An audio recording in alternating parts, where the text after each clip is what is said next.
Kalau kita melihat ekonomi itu sebetulnya dia itu bergerak naik dan turun secara alamiah, jadi cyclical gitu.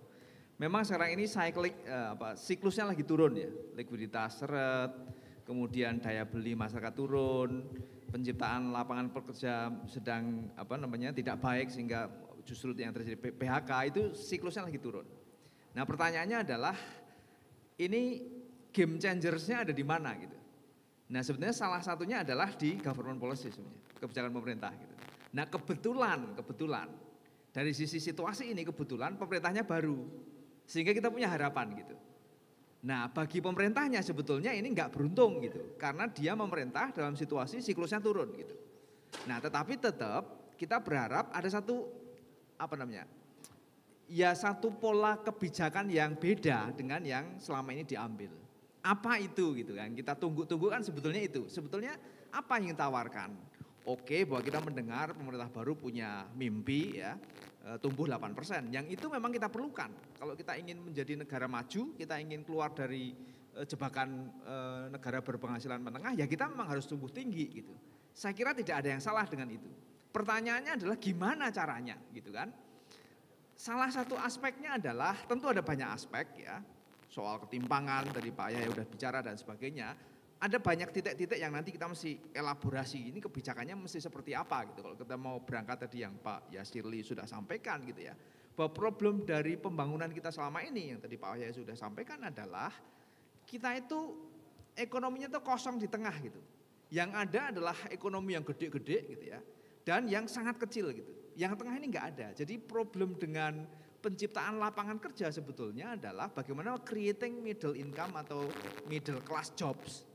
Yang itu mesti didorong dari dua sisi.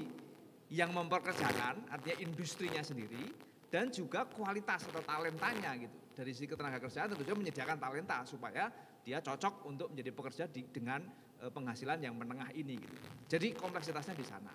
Nah, tapi kalau balik kepada 8% tadi, ya kita selama ini ekonomi masih didominasi oleh konsumsi domestik. Kalau kita mau tumbuh 8%, mau nggak mau suka nggak suka, proporsi investasinya harus digedein gitu. Nah investasi perlu financing gitu. Financingnya seperti apa? Bagaimana kita mendanai investasi sehingga cukup untuk mendorong pertumbuhan menjadi 8%. Saya kira itu juga sudah dipikirkan gitu. Misalnya saja berpikir tentang bagaimana mengumpulkan BUMN menjadi satu gitu ya. Ada yang namanya Danantara untuk nanti bisa mendorong financing itu.